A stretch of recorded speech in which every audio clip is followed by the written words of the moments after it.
हे दोस्तों, कैसे हैं आप सब। उम्मीद करता हूँ सब बढ़िया होगा, अच्छा होगा। दोस्तों, आज मैं आपको जिस देश के बारे में रोचक जानकारी देने जा रहा हूँ ना, इस देश को कंट्री ऑफ रास्पबेरी भी कहा जाता है। इस देश में एक ऐसा गांव है जो पूरी तरह से नेचुरल तरीके से बना हुआ है। वेल दोस्तों, आपको बता दूं, यहाँ पर सबसे बेहतरीन नाइट लाइफ का मजा आप ले सकते हैं। एक ऐसा देश जो कि नेचुरली बहुत ही ज्यादा खूबसूरत है। क्या आपने टेनिस स्टार नोवाक जोकोविच का नाम सुना है? कौन नहीं जानता भाई इनको। ये भी इसी देश से है। दोस्तों, आज मैं आपको यूरोप के सबसे खूबसूरत देश सर्बिया के बारे में कुछ बातें बताने वाला हूँ। दोस्तों, वीडियो बहुत ही मजेदार होने वाली है, आप इस वीडियो को एंड तक जरूर देखिएगा। सबसे पहले आपको बता दूं, इस देश का ऑफिशियल नाम है रिपब्लिक ऑफ सर्बिया। यहाँ की कुल आबादी है दोस्तों 70 लाख के आसपास। ये देश कुल मिलाकर 87,460 स्क्वायर किलोमीटर में फैला हुआ है। यहाँ की पॉपुलेशन डेंसिटी की अगर बात की जाए तो ये है 100 लोग पर स्क्वायर किलोमीटर। इस देश में 57% लोग शहर में रहते हैं तो 43% लोग गांव में बसे हुए हैं। सर्बिया देश की अभी औसतन उम्र है 41 साल। दोस्तों, सर्बिया देश ने बहुत ही तरह तरह की परेशानियां देखी हैं, लेकिन आपको बता दूं, हर बार ये देश तमाम परेशानियों के बाद भी उठ खड़ा हुआ है। इस देश का इतिहास बहुत पुराना है। यहाँ का माहौल कई बार खराब हुआ, कई बार यहाँ के लोग को नुकसान पहुँचाया गया, लेकिन हर बार की तरह ये देश तमाम दिक्कतों को हराने में सफल रहा। सर्बिया देश के बारे में ये बात कही जाती है कि यहाँ की ठंड आपको परेशान कर देगी। वैसे तो पूरे यूरोप में ही ठंड अच्छी पड़ती है, लेकिन जब बात आती है सर्बिया की तो आपको बता दूं, साल में 6 से 7 महीने यहाँ पर बर्फ गिरती है। ऐसे में इस देश में सरवाइव करना दोस्तों किसी भी आउटसाइडर के लिए बिल्कुल भी आसान नहीं है। यहाँ पर आपको समय समय पर मोटी मोटी जैकेट्स पहननी पड़ती है। माइनस पर टेम्परेचर जाना यहाँ का बिल्कुल कॉमन बात है। दोस्तों, सर्बिया के लोगों का ब्रेन बहुत ही शार्प होता है। ऐसा इसलिए क्योंकि इस देश ने दुनिया को बहुत बड़े बड़े साइंटिस्ट दिए हैं और बहुत ही बड़े बड़े केमिस्ट दिए हैं। पपेन, मिलानकोविक, मैरी और कैरोजेक, ये कुछ ऐसे नाम है जो कि दुनिया में कमाल कर चुके हैं। कहा जाता है कि यहाँ के लोग छोटी सी उम्र में ही साइंस को लेकर बहुत ही सीरियस होते हैं और कुछ नया ट्राई करते रहते हैं। यहाँ के एजुकेशन सिस्टम में भी साइंस को अलग तरह की इम्पोर्टेंस दी गई है। वेल दोस्तों, आपको बता दूं, सर्बिया देश पूरी तरह से रहस्यों से भरा हुआ है। आपको जानकर हैरानी होगी, इस देश में एक ऐसा पहाड़ है जो कि पिरामिड की तरह दिखता है और उसको देखने के बाद आपको लगेगा ये तो वाकई में पिरामिड ही है। लेकिन क्या आपको पता है इस देश के लोगों का क्या कहना है इस पहाड़ के बारे में? लोगों का मानना है कि इस पिरामिड जैसे दिखने वाले पहाड़ पर, जिसका नाम है माउंट रेंज, यहाँ पर एलियंस आया करते थे। इस पहाड़ पर ही हजारों साल पहले एलियंस आते थे और उन्होंने इसे इस तरह का बना दिया। लेकिन इसके पीछे कितनी सच्चाई है ये बात किसी को नहीं पता। दोस्तों, सर्बिया के लोगों के बीच में कॉफी पीना सबसे कॉमन ड्रिंक है। कहने का मतलब ये है कि इस देश में आपको हर इंसान खाली पेट ही कॉफी पीता हुआ नजर आएगा। सुबह का सबसे पहला काम होता है इनका कॉफी पीना। दरअसल यहाँ ठंड इतनी पड़ती है कि कोई भी कॉफी के बिना रह नहीं सकता। सर्बिया में आपको खाने के लिए एक से बढ़कर एक फ्रूट्स मिल जाते हैं। मैंने वीडियो की शुरुआत में ही ये बात बताई थी कि इसे कंट्री ऑफ रास्पबेरीज कहा जाता है। ऐसा इसलिए क्योंकि पूरी दुनिया की 95% रास्पबेरीज सर्बिया ही प्रोड्यूस करता है। यहाँ से ही बाकी देशों में रास्पबेरीज को एक्सपोर्ट किया जाता है। दोस्तों, बेलग्रेड सर्बिया की कैपिटल सिटी है जो कि दक्षिण पूर्व यूरोप के सबसे बड़े शहरों में से एक है। बेलग्रेड की नाइट लाइफ काफी अच्छी और शानदार मानी जाती है। सर्बिया में अगर आप जाएं तो आप वहाँ की नाइट लाइफ को एंजॉय कर सकते हैं। सर्बिया देश में एक नदी है जिसका नाम रखा गया है ईयर। जी हाँ, आप जानते हैं इस नाम के पीछे क्या वजह हो सकती है? देखिए, मैं आपको बताना चाहूंगा, ये नदी मात्र 365 मीटर लंबी है और ऐसे में नदी का नाम ही लोगों ने ईयर रख दिया।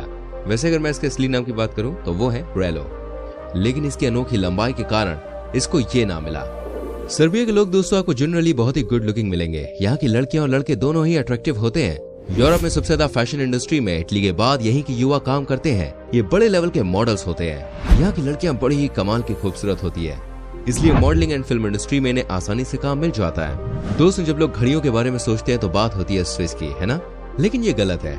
ऐसे में उन्हें सर्बियन लोगों के बारे में सोचना चाहिए, क्योंकि एक बात जो आपको यहाँ के लोगों में बहुत ही कॉमन लगेगी वो ये है कि यहाँ पर आपको सबके हाथों में घड़ी दिखाई देगी। यहाँ के लोगों की आदत है ये, कहते हैं कि सर्बिया में कोई भी घड़ी पहने बिना घर से बाहर नहीं जाता।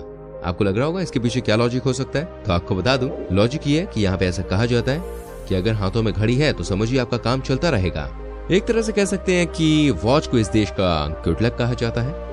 दोस्तों, क्या आप जानते हैं दुनिया का सबसे पहला वैम्पायर कौन था और किस देश में था? आपको जानकर हैरानी होगी, ये भी इसी देश से था। इसका नाम है पीटर ब्लैगोजेविक। कई लोगों को लगता है कि वैम्पायर मतलब ड्रैकुला, लेकिन सच्चाई यह है कि पीटर दुनिया का सबसे पहला वैम्पायर था जो कि सर्बिया से था।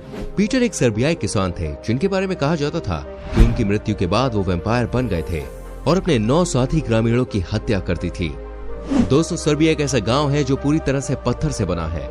यहाँ के स्टारा प्लानिना पर्वत के ढलान पर स्थित इस गांव का नाम है द स्टोन विलेज ऑफ गोस्तुसा। ये सर्बिया का सबसे असामान्य गांव है जिसमें विशेष रूप से पत्थर, मिट्टी और प्राकृतिक सामग्री से बने हुए घर हैं। समय ने उन्हें अभी तक नुकसान नहीं पहुंचाया है, इसीलिए लोग अभी भी उनमें रहते हैं। अगर कभी आप सर्बिया जाएं तो इस गांव को जरूर विजिट कीजिएगा। दोस्तों, इंसान जब पहली बार चांद पर पहुंचा था तो उस टीम में सर्बिया का भी एक इंसान था। जी हाँ, फर्स्ट मून लैंडिंग की टीम में सर्बियन इंसान ने भी बड़ा रोल निभाया था। इसलिए कहा जाता है कि इस देश के लोग बड़े ही क्रिएटिव होते हैं और बहुत ही तेज दिमाग के होते हैं। ये हमेशा कुछ नया करने की कोशिश में रहते हैं। दोस्तों, सर्बिया के लोगों के द्वारा ही आज भी सबसे ज्यादा बूट का इस्तेमाल किया जाता है। जी हाँ, लंबे जूते। यहाँ की लड़कियां और लड़कों के बीच में ये बहुत ही कॉमन है। यहाँ पे आप देखेंगे लोग जब भी अपने घरों से बाहर निकलते हैं तो उनके पैरों में लंबे लंबे जूते होते हैं। इसके दो रीजंस हैं। पहला ये कि ये जूते इनको ठंड से बचाते हैं और दूसरा ये कि ये बहुत ही कंफर्टेबल होते हैं। दोस्तों, सर्बिया देश भी पूरी तरह से लैंडलॉक कंट्री है। कहने का मतलब ये है कि आपको इस देश में कहीं भी समंदर नजर नहीं आएगा। हालांकि इस देश में कई सारी ऐसी नदियां हैं जहां पर आप अपना समय बिता सकते हैं। यहाँ पर रिवर साइड को बहुत ही खूबसूरत तरीके से सजा कर रखा जाता है।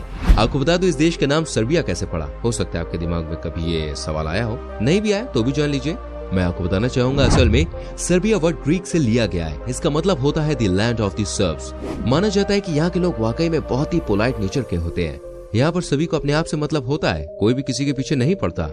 इंटरफेरेंस से यहाँ के लोगों को भाई बहुत ही दिक्कत होती है और कोई किसी को भी अपनी प्राइवेसी में घुसने नहीं देता, जो कि बिल्कुल सही बात है। दोस्तों, क्या आपने नोवाक जोकोविच का नाम सुना है? यह है दुनिया के महानतम टेनिस प्लेयर। ये भी इसी देश से है। अब तक इन्होंने 18 ग्रैंड स्लैम्स अपने नाम किए हैं। अपने दम पर इन्होंने अपनी देश की पहचान बना दी है। जब इन्होंने टेनिस खेलना शुरू किया था तब इस देश में कुछ भी नहीं था, लेकिन आज ये अपनी मेहनत से इस सर्बिया के सबसे लोकप्रिय इंसान है। इन्होंने कई बार ये बात प्रूव की है कि इनसे बेहतर कोई नहीं। आज के दिन में सर्बिया के लोगों के बीच में स्पोर्ट्स दोस्तों बहुत ही फेमस हो गया है। इस देश में जनरली आपको बच्चे दो ही गेम्स खेलते हुए नजर आएंगे। पहला है फुटबॉल, दूसरा है टेनिस। हालांकि बच्चों के डेवलपमेंट के लिए यहाँ पर ग्रास रूट लेवल से ही काम किया जाता है। यहाँ पर स्पोर्ट्स का कल्चर है और इसीलिए ये देश स्पोर्ट्स के हर इवेंट में अपना परचम लहराता है। दोस्तों, क्या आप जानते हैं ये देश किन किन चीजों पर सबसे ज्यादा पैसा खर्चा करता है? देखिए, बता दूं, दो चीजें हैं वो। पहली है एजुकेशन, दूसरा है हेल्थ सेक्टर। यहाँ पर इन्हीं दो चीजों पर सरकार सबसे ज्यादा पैसे खर्च करती है, जो कि वाकई में बहुत अच्छी बात है। इतना ही नहीं, यहाँ के जो लोग हैं वो भी अपने बच्चों के एजुकेशन को लेकर बहुत ही सीरियस रहते हैं। बचपन से अपने बच्चों को हर चीज के लिए गाइड करते हैं। ये खासियत है इस देश की। दोस्तों, सर्बिया में भी भूकंप के खूब झटके लगते हैं। आपको जानकर हैरानी होगी, इस देश में हर दिन एक बार तो भूकंप का झटका जरूर महसूस किया जाता है। ऐसा लगता है जैसे ये भी हिलता डुलता देश है भाई, जापान की तरह। हालांकि इस देश में मैक्सिमम भूकंप के झटके ऐसे होते हैं कि लोग उसे फील भी नहीं कर पाते। सर्बिया में दोस्तों महिलाओं की संख्या पुरुषों से ज्यादा है। यहाँ पर हर एक महिला के लिए 0.95 पुरुष हैं। यहाँ पर वैसे भी ऑफिसर्स की अगर बात की जाए तो किसी भी कॉर्पोरेट सेक्टर में लड़कियां ही डोमिनेट करती हैं। इसलिए कहा जाता है कि इस देश की महिलाएं बहुत ही मेहनती होती हैं। वेल, दोस्तों, इनफैक्ट कमाल का है कि आज दुनिया में कोई भी इंटरनेट के बिना नहीं रह सकता। हम सब जानते हैं इस बात को। लेकिन सबसे अजीब बात यह है कि सर्बिया की कुल आबादी में से केवल 50% लोग ही इंटरनेट का इस्तेमाल कर पा रहे हैं। कुछ ऐसे भी एरियाज हैं जहाँ पर आज भी कोई नेटवर्क नहीं है। ऐसे में आप समझ सकते हैं कि यहाँ के बड़े शहरों में ही आपको इंटरनेट मिलेगा। दोस्तों, सर्बिया में ये बात बहुत ही कॉमन है कि यहाँ पर हर किसी के नाम के एंड में आईसी लगा रहता है। विक यहाँ का सबसे कॉमन प्रोनाउंसिएशन है। यहाँ के लोगों के जो नाम है उनके पीछे आपको विक का साउंड सुनाई देगा, जैसे कि नोवाक जोकोविच। वैसे इन सब मामलों में अपना देश मस्त है भाई, क्योंकि यहाँ पे आप कुछ भी नाम रखिए, किसी को घंटा फर्क नहीं पड़ता। दोस्तों, सर्बिया के लोगों को दुनिया के सबसे वेलकमिंग और बेस्ट होस्ट में से एक माना जाता है। ये लोग वाकई में बहुत ही जिंदा दिल इंसान होते हैं। इन्हें किसी भी चीज से मतलब नहीं है, न ही किसी की बुराई से और न ही किसी की शिकायत से। ये अपनी ही दुनिया में मस्त रहते हैं। लेकिन सबसे अच्छी बात यह है कि यहाँ पर आप जाते हैं घूमने के लिए जब, तो आपको यकीन हो जाएगा कि यहाँ के लोग आपका स्वागत कितने बढ़िया तरीके से करते हैं। यही इस देश की खासियत है। आप इस देश में आकर वाकई में बहुत खुश होंगे। दोस्तों, मैंने आपको ये तो बता दिया था कि ये एक लैंड लॉक कंट्री है, लेकिन साथ ही साथ मैं आपको बताना चाहूंगा इस देश का border Croatia, Hungary, Bulgaria, Montenegro, Macedonia, Albania और रोमानिया से मिलता है। इन सभी पड़ोसी मुल्कों के साथ सर्बिया का संबंध अच्छा ही है। हालांकि किसी भी मुद्दे पर आज भी गर्मा गर्मी चलती है, लेकिन फिर भी सिचुएशन ठीक है। दोस्तों, सर्बियन लोग बहुत ही रोमांटिक होते हैं। कहा जाता है कि यहाँ के लोग बहुत ही कम उम्र में शादी भी करते हैं। कई आपको यहाँ पर ऐसे भी यंगस्टर्स मिल जाएंगे जो कि 21 या 22 साल की उम्र में शादी कर लेते हैं। यहाँ पर लव मैरिजेस ज्यादा होती है as compare to arrange marriage. सही है भाई, दूसरों की गर्लफ्रेंड से तो मम्मी पापा भी शादी करा देंगे। अपनी पसंद से करो यार। दोस्तों, सर्बिया के कुल लैंड एरिया में से 30% हिस्सा जो है वो जंगल है। यहाँ पर आपको इन जंगलों में एक से बढ़कर एक जानवर देखने को मिल जाए। प्रकृति आरक्षित है। ये एक बहुत ही खूबसूरत और जादुई जगह है। तो दोस्तों, ये था सर्बिया। कैसा लगा आपको हमें कमेंट में बताएं। यहाँ की कौन सी चीज आपको सबसे अच्छी लगी प्लीज बताइएगा, ठीक है। आप कभी इस देश में गए तो आपका एक्सपीरियंस कैसा रहा ये भी आप बता सकते हैं। प्लीज वीडियो को लाइक करें, शेयर करें। ऐसी और बेहतरीन वीडियोस को देखने के लिए चैनल को सब्सक्राइब करें, बेल आइकन प्रेस करें अगर आप यूट्यूब पर देख रहे हैं। And if you are watching on Facebook then please page को फॉलो करना बिल्कुल ना भूलें, जिससे आने वाली वीडियोस आपसे बिल्कुल भी मिस ना हो। सो मिलते हैं अगली वीडियो में, till then bye bye, take care मेरी चैनल।